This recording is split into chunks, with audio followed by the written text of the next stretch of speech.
Hi, I'm Nancy Stark. Welcome to Money Talks. With me today is our financial guru and all-around financial expert, Deanna Booker. Deanna is Consumer Credit Counseling Service of Maryland and Delaware's Community Outreach and Communications Manager.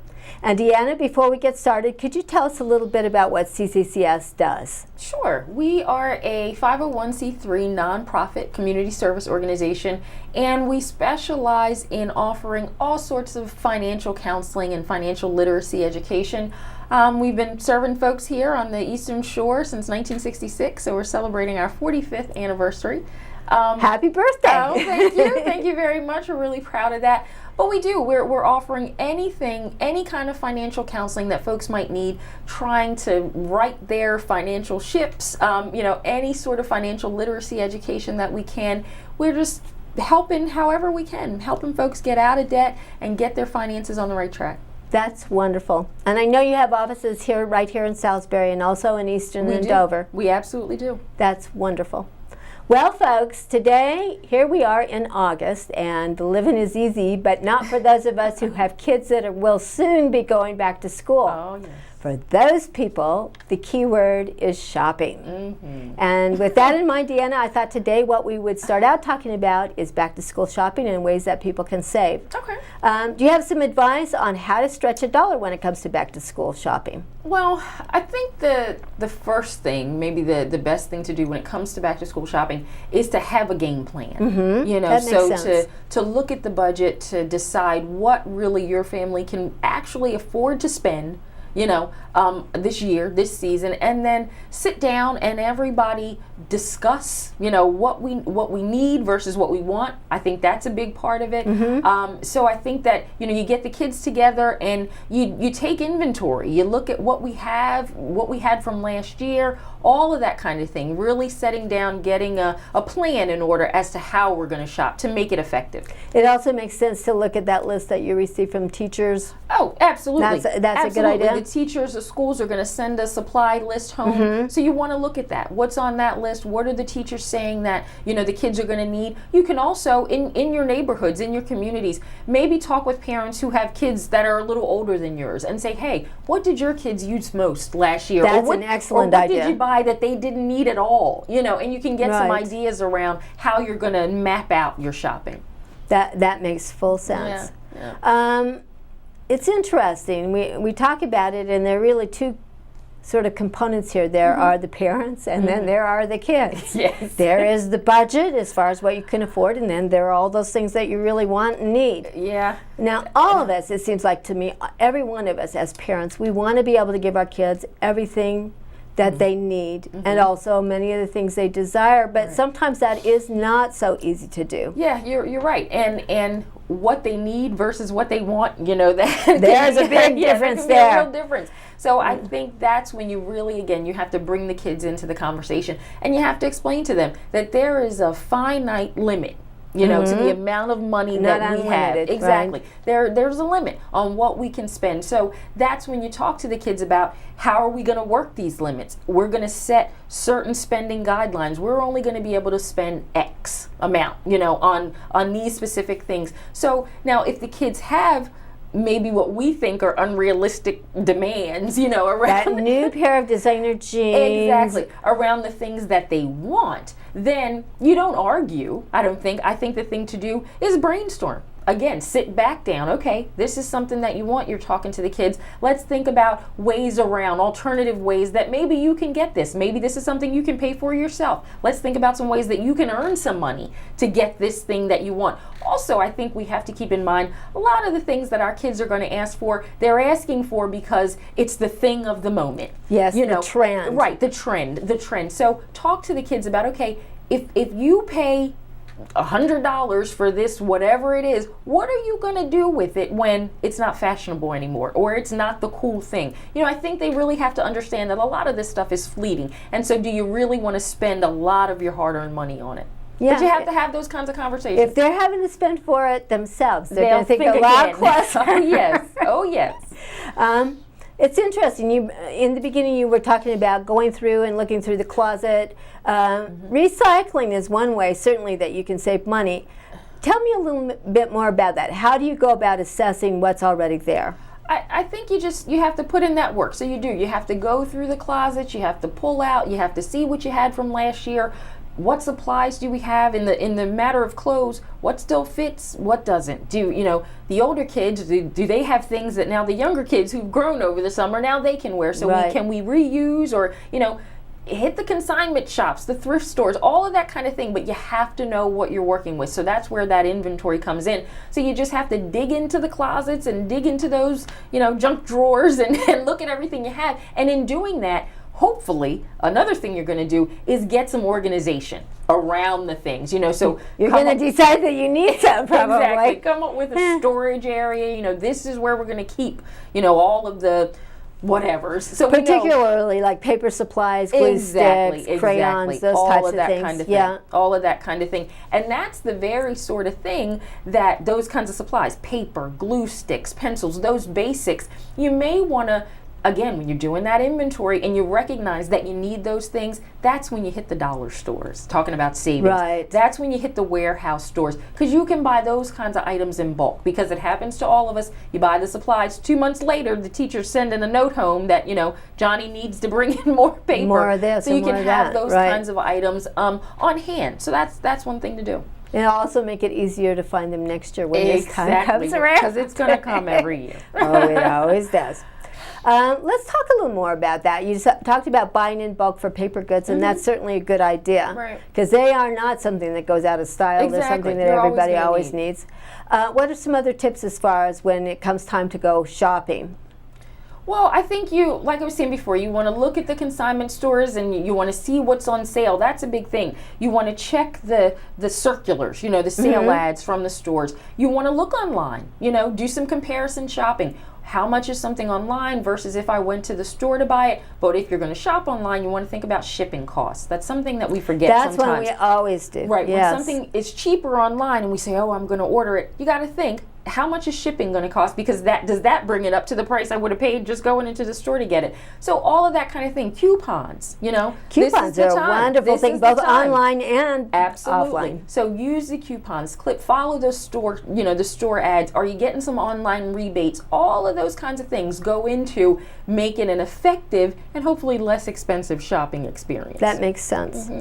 What about for big ticket items, like for clothing and musical instruments and computers? Those things that can really set you back a ways. Yeah, those big ticket items, you really want to do some careful research around them. Now, clothing, again, I know I've said it a few times, but check on the thrift stores, check on the consignment stores, because sometimes they do have those designer Especially brands. If your kids are growing like weeds. Yes, those designer brands that the kids are looking for. But around things like, and another thing about shopping for clothes, this just hit me.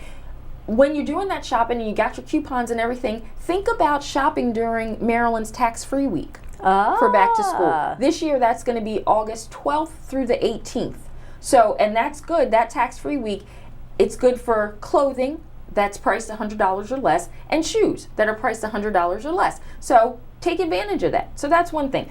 But items like computers, laptops, PCs, you want to go online and go directly to the manufacturer's site. So go to Dell.com, Apple.com, because they're offering discounts. They have, special little sales going on. Coupons that you're able. So the manufacturer as well as so just it's not the just the store. It's not just going to the electronic store, but go right to the manufacturer and look for discounts there. Musical instruments, I can tell you from experience, if your child is just getting into the band or the orchestra, consider renting or leasing an instrument before you buy one, because again, personal experience, your little one might decide that they really don't want to play the violin after all. That happened in my family. I can tell you that right now. And you don't want to have shelled out, because some of these instruments are very expensive. They can cost thousands of dollars just for it to be sitting in the closet because your little angel doesn't want to play it anymore. So that's something around instruments. Think about renting or leasing before you buy one. If you must buy one, though, for whatever reason, buy a used one. Oh, that's a good idea. Yeah. That way you can get a nice quality instrument if they've shown that they really do want to If they really do have the interest and they're going to stay with it, then maybe. But I think in the beginning, buy used or rent's even better. I think that makes sense. Can you think of any other ways that parents can save on back to school? Not just on shopping, but the fact that we're going back to school itself. Well, a thing I can think of, and we talk to adults about this when we're talking about budgeting and cutting back, but it applies. Lunches. School lunch. School lunch, right. Packing lunches instead of having or letting your children buy lunch at school every day, because that can be very expensive. School lunch can cost upwards of $3 each every day. That's $15 a week. That's $60 a month. That's right. And if you have multiple children, say you had 3 kids, that's $180 a month just on lunches. If all 3 of them were buying every day, that's equivalent to some folks' utility bills or phone, so you have to think about it that way. Easily. So I think packing lunches is going to save. And also, it's not just you're saving money, you're able to control what the kids are eating. That's a really important thing, I think. Because you give them that $3, and our little angels, who knows if they're just buying chips and soda every day, So if you pack the lunch, you can control what they're eating. So I think that's a way to save. And again, it goes one step further, not just saving on buying the lunch, or packing the lunch, but how we pack the lunch. Don't buy a lot of brown bags and resealable Ziploc bags. Invest in what my mother calls a lunch kit. It's got a thermos, it's got reusable plastic containers that you can pack the things in. That's a really helpful thing to have. So you're really saving. So you're not just throwing money down the drain. Exactly. So I think that's a big way. That can be a big way. Well, I think we've talked some as far as about going back to school. I kind of miss having not having someone that I'm sending back to school. I guess I'll miss it one day too, but right now. You're looking forward to that other stage. I think one area that is a really important area for kids to learn, and a lot of times they don't necessarily learn it at school or at home, is how to deal with money management or personal finance. Do you have any tips for parents on how to teach your kids the skills that they're going to need to get it once they get out as far as money management? Right. You're absolutely right. For a lot of reasons, a lot of kids aren't, learning those basic skills, and they're really, really important. I think that the easiest way, the best way for parents to instill, those skills and that knowledge into their children is just through daily life, just daily activities. And of course it has to be age appropriate, but those lessons can start when a child is very, very young. You can take a child that's 2 or 3 years old. If you give them a choice between penny, a dime, and a nickel. Right. Well, that 2 or 3 year old is always going to choose the nickel because it's bigger. It's so much bigger. It's bigger, right?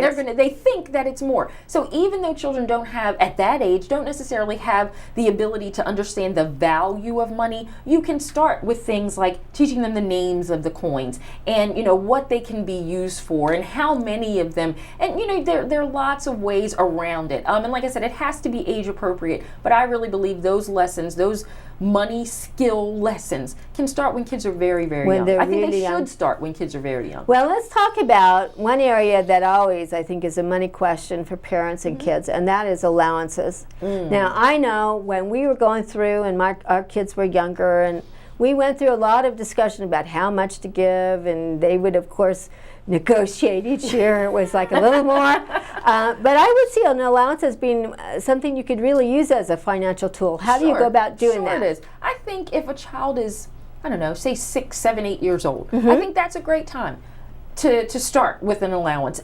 But you have to have a conversation around it. You have to lay the ground rules and the groundwork of it. So how much is the allowance going to be? How often are they going to get it? Are they just going to get it, or just all the time, or is it tied to something? Do they have to do a specific chore for it? And then you go a little further. What's the allowance used for? Help your child. That's an important one. Talk with them about goals they might have, and tell them and teach them and talk with them about spending versus saving. And what the reasons around that are. Just have those sorts of conversations, and you're encouraging them all the time. Give them a place to keep their money, a piggy bank. That's an important one. This is where your allowance goes. That's important. That's something tangible, somewhere they can go. So it's important to set it up, I think, so that your children are interested, interested in learning what this money means and what the skills that go along with it are. It's interesting that you bring up piggy banks. I was reading an article the other day, and one of the things that they recommended is having 3 separate containers. One is for saving, and obviously that's a very important one, learning how to save. Exactly. Second one was for spending, of course, having goals and learning how to spend wisely. And the last one was for giving. Exactly. The fact that you give right. some of it to other people who need it, or to causes that you believe Right, in. and it's a great way to incorporate all those lessons so the children are learning those money skills, but they're also learning about service and learning about charity and what it means, like you said, to give and how much is appropriate for the money that they've earned. So all of that's a wonderful idea. Yeah. A wonderful idea. With daily activities, do you have any suggestions for daily activities people can use? Yeah, I think, again, it's about age appropriateness, but if you're talking about a child who's maybe a preschooler or a kindergartner who's 4 or 5 years old, that's when, you're going to the store. That child's your coupon helper. Before you went to the store, you let her sit down with you and you let her help cut the coupons. You got a little safety scissors out and you let her help click coupons. And when you're in the store, she's your coupon helper, and she's looking for the different sections in your coupon thing, and she's keeping the ones you've used separate from the ones you haven't used, that kind of thing. But it's so that she's part of the process. Exactly, she's part of the process, and all the while you're teaching her, because you're using the coupons and you've taught her that these are so we can save money, so she can recognize the denomination. This one's 25 cents or this one's 50 cents, that kind of thing. Again, that's it's a good idea. It's age appropriate, but it's a way to help your children learn steps along the way, because it has to come in increments, I think. So for a child that young, I think that's something good to do. A child 6, 7, or 8, we talked about, that's when allowance comes, and so you can have the conversations around, it's weekly allowance time, so maybe there's a different activity every week. Or let's take a step back there and talk about age appropriateness is such an important issue. It really is. We've talked about that 2 to 3-year-old. What about for toddlers and preschoolers? I think that kind of thing, it can go into their play. I can remember my sister and I, oh my goodness, we loved to play store when we were young. Oh, we did too. Oh my gosh, and it was a big thing. We went so far as cutting out paper money, and oh my gosh, we were serious. So just around their play, children might like to play store. They might like to, so you can teach them. You give the money over for the services or the goods that you want to buy. Right. There are ways to engage them. They want to play restaurant or something like that. Restaurant is great. Yes. Yeah. So just in their play, you can use those activities and those times to incorporate some money lessons, even for kids that young. Because we talked about the allowance. So we did. A child, maybe say they're 8 years old and they're getting that allowance. I think now's the time you take them to the bank. That's a great idea. Make a big production out of it. We're going to the bank. You're going to open their savings account.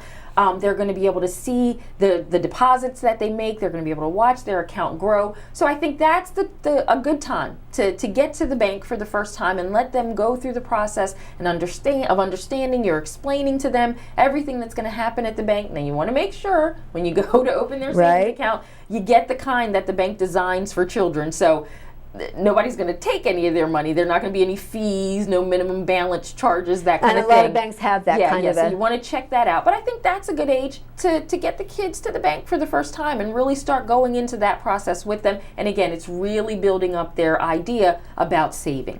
Oh, that's an excellent idea. And it's fun for them to feel that they're growing feel a little up. bit grown up. That's exactly right. What about when they get further into elementary school? They're getting older. I think, I don't know, maybe kids are 10, 11, so they're in middle school maybe. Maybe they're 5th grade, 6th grade, 10, 11, 12, even 9 maybe.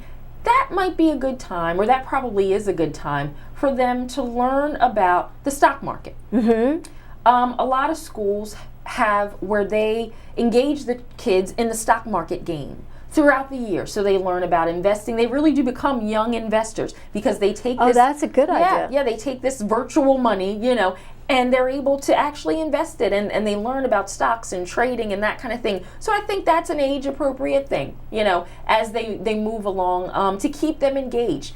Now, as they get even older, some junior high schools and some high schools participate in what's called the Personal Finance Challenge. It's something that the Maryland Coalition for Economic Education is a sponsor of, and they are actually one of Consumer Credit's partners. And we're so proud of the work they do. But they do offer this Personal Finance Challenge for high school students, where they compete. It's actually a competition around, the things that they've learned in class, because MCEE, helps to make it possible for teachers to teach some of this information in their classes. So information that the kids have learned in class, they bring to this competition. Oh, that's a wonderful idea. And they actually compete against other schools around personal finance and personal finance information and education. So it's a great thing for kids to get involved in. So you want to talk, I don't know, and it's hard to know exactly which schools are competing. So you can talk to your school administrators and find out if this is something that your school can participate in. It would seem like you could also go on to the Maryland Council on Economic Education's website. Absolutely. And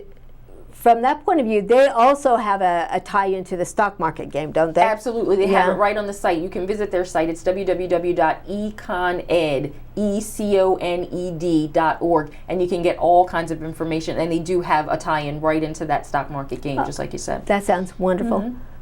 Oh, our kids are growing up so fast. Yeah, I know. Let's talk about when they get into high school and they're getting ready. It won't be that long before they're out on their own. Yes.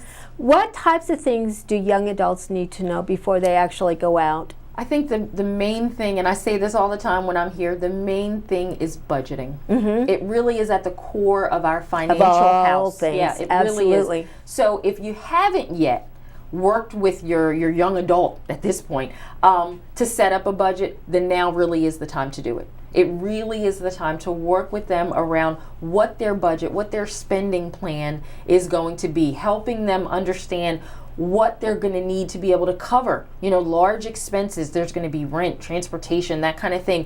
They're going to have to understand all the nuances, all the ins and outs that go into making up and maintaining their budget. The things that they're going to need to do. Are they going to have to cut back on certain things? That's a hard decision for all of us. Exactly. Maybe up until this point, when they're ready to leave home, they've been able to, pay for as many music downloads. Mom and Dad did it. Mom and Dad did it. Mom and Dad took care of the big stuff, so they could pay for as many music downloads as they wanted. They had the fanciest cell phone package, because they didn't have other things to worry about, but now they will. So you've got to work with them on what it's going to mean to make those kinds of adjustments around their living expenses. I think that's an important thing. That's a very important thing. Young adults, they have to get a sense of how, and not just the things that matter to them. So not just the cell phone, and not just, clothes or whatever, but real things, the fundamental parts things. of living, lodging, how food. much those things cost. So you're absolutely right. That's a great wake up, I think, for a lot of young people. It's going to flex. Life is going to change. It changes things are no matter happen. what. Right. Exactly. So that's where, like I was saying before, the maintenance, how you're going to maintain this budget, you really have to have some flexibility, and you have to be aware. You have to, like you said, you have to be revisiting it, going back and forth. It's not something you just do once and stick it on the fridge and you never look at again. It's gone. Absolutely not. It's a constant thing. It's a constant thing. So knowing how to stretch your dollar seems like that's one of the things you definitely need to know. What do they need to know? You're absolutely right. We've got to make sure we're teaching our young adults about how to stretch a dollar. That's a great way to put it, before they leave the house, because their situation is going to be so drastically different than anything they've been used to. Mom and Dad aren't going to be there anymore. Exactly. So, everything from, they need to learn how to cook. That's a good thing. Because now they're not going to be able to eat out every night. They might want to. It's a lot more convenient. But they're not going to be able to afford it. They might have to start walking or riding their bike or carpooling, because now you can't pay for gas as much. That's right. So these kinds of things, all of those kinds of things really have to be stressed. You want to brainstorm them ahead of time. You really do. You want to sit down and you want to talk with your young adult about how those situations are going to be handled before they get out into the real world. That's a great idea. When it comes to credit, what do they need to know? Oh my goodness, they need to know a lot. They really do need to know a lot. Before you entertain the idea of allowing your young adult to get a credit card, they've got to understand that anything they buy with credit is a loan, and it has to be paid back. It's not free money. So I think a really good way to do this, as parents, if we have credit cards, let your young adult see the statement when it comes Sit in down the mail. and review them Sit with. down and go over it with them. Explain to them what finance charges are. Yeah, that's a rude awakening. Yeah, explain what APR means and how the interest accumulates That's if a you good don't idea. pay the balance in full. Explain to them the difference between making a minimum payment and paying the entire balance off, and how it's going to take much longer, to pay the account. All of those kinds of things. They really have to understand all of the fundamentals about using credit before they ever start using credit. That certainly makes sense. Yeah. And I think one of the main things they need to know is that you don't just pay the minimum monthly balance. Exactly. Whenever you can, you want to pay more than the minimum. Absolutely. Otherwise, it really adds up. It really does. Any advice for parents on student loans? Well, I think that you just have to be informed. There's so much. That process is so complicated. But I think the main tenets that I would say is that parents have to be informed. So They need to be actively involved. They need to be actively involved. Especially, parents have to especially know what they're getting into if they're going to co-sign loans. Do you think they should? I don't think they should. That's just my personal opinion. But I think that there's so much tied to that. You're going to be responsible. If your graduate, comes out of school with $140,000 worth of debt and they're still working at, the summer job where they worked before they left, Right. and they're not able to pay those loans back, you're going to be responsible. And that's something that can then shatter parents' finances. We talk to so many parents who are in trouble now because their graduates have come home, they've come back to live with them, they're not able to find work. So the parents are helping the children and neglecting their own finances. And so now they're getting into trouble and they need our services. So I think everybody, parents, students, everybody has to be really, really well informed around the entire student loan process before you get into it. So you need to know who the student loan is with, how Yes. much the balance is going to be, what the repayment All of options that. are, All of how that. soon the grace period is going to be Exactly. over. When do you have to start paying it back? What the interest rate, because those loans have interest rates. What the absolutely. interest rates are. When do they have to be paid back? You have to know the differences and all the nuances between your private loans and your federal loans. All of these kinds of things. You really have to make sure you've got all of the best information possible if you're getting involved in that process. And that's not just for the students, it's for the parents themselves. Absolutely. Well, I can't believe this, but we are getting close to the end of another episode, Deanna. It always goes so fast. What resources are out there for parents who want to learn more about finance?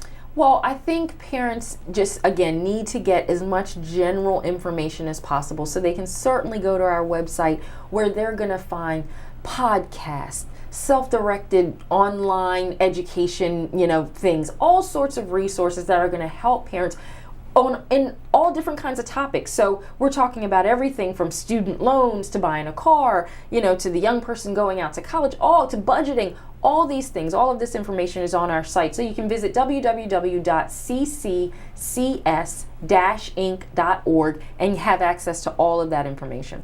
One of the ways that parents teach their kids about finance, probably more than just about any other, is by example. And I think all of us probably need more knowledge. For folks that want to learn how to budget, if they've never budgeted before, or they want to learn to set up, help their kid even set up a budget. I know that you guys offer free budget counseling. We absolutely do. And you also help them. What other ways do you help them if they go in for budget counseling? We're going to do a complete financial assessment. So it's free, it's confidential, the counseling that we do. So folks just need to call our 1-800 number. It's 800-642-2227. And they're going to be able to talk with a certified counselor who's going to be able to help them set that budget up, or like you said, direct them in how to work with their child setting the budget up, or if they need other help, if a parent is having trouble with debt, or talk about student loans, go through that process. There's some help and some advice we can give around that. So all kinds of things. They can definitely call and speak with one of our certified counselors. Now, is that true if they're running into financial difficulties? Absolutely. They can call us. They can have that confidential session with a counselor. Even if you're already in trouble, we can work with you around what the options are for getting some things back on a better track. And what was the phone number again? It's 1-800-642 2227. That's wonderful. It's a wonderful service that you provide. Thank you. Thank you. On that note, do you have any parting advice? Well, I would just say, we've been talking about children. We were talking about young children and college kids and adults and parents. No matter what your situation is, you are never too young or too old, as we talked about today, to learn and to grow and to get some help and to get some information. So I just want people to remember that. You're never too young, never too old. We never stop learning. That's true. On that note, thank you so much for being here, Deanna. Thank you for having me. It's my pleasure. It was wonderful, as always. Thank you. And PAC 14, thank you so much Yay, for all that you thank do you, for PAC us and for 14. keeping us going. Thank you. And we hope everybody has a wonderful back-to-school time. And on that note, we'll see you in September.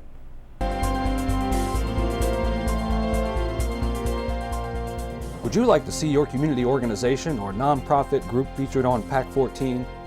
To get started, contact us at 410-677-5014 or visit our website at www.pac14.org. PAC 14 is a great way to connect with your community.